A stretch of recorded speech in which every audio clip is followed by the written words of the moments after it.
এবং আজকের দিনটি আমাদের সাংস্কৃতিক tourism development corporation limited Shri মঞ্চ উপবিষ্ট মাননীয় অতিথিদের আমরা বরণ করে নিলাম। মাননীয় মন্ত্রী শ্রী সুশান্ত চৌধুরী মহোদয়, ত্রিপুরা ট্যুরিজম ডেভেলপমেন্ট কর্পোরেশন।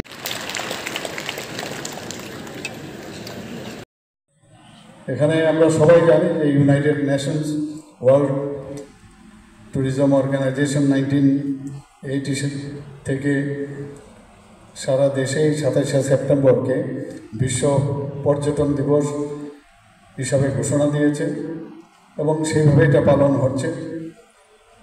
এবং এইবারের যে আয়োজক দেশ, এক এক দেশকে তার আয়োজনের ভার তুলে দেওয়া হয়। এবার হচ্ছে জর্জিয়াকে সেই আয়োজনের ভার দেওয়া হয়েছে।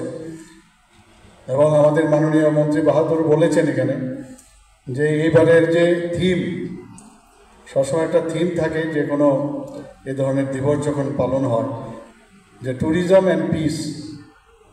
আমরা জানি যে যতক্ষণ ধরে শান্তি না থাকবে ততক্ষণ ধরে সেখানে ট্যুরিজমও ডেভেলপ করবে না, কোনো ইন্ডাস্ট্রি ডেভেলপ করবে না, বা আদার্স যে ডেভেলপমেন্ট যেটা মাননীয় প্রধানমন্ত্রীজি সবসময় বলেন।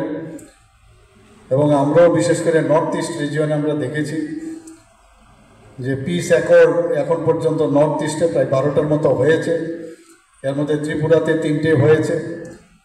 এতে করে আজকে নর্থ ইস্টে শান্তি প্রতিষ্ঠিত হয়েছে, আর বিশেষ করে ত্রিপুরাতে। এবং সেটা একমাত্র সম্ভব হয়েছে আমাদের যশস্বী প্রধানমন্ত্রী নরেন্দ্র মোদীজি এবং আমাদের মাননীয় হোম মিনিস্টার অমিত শাহজির কারণে।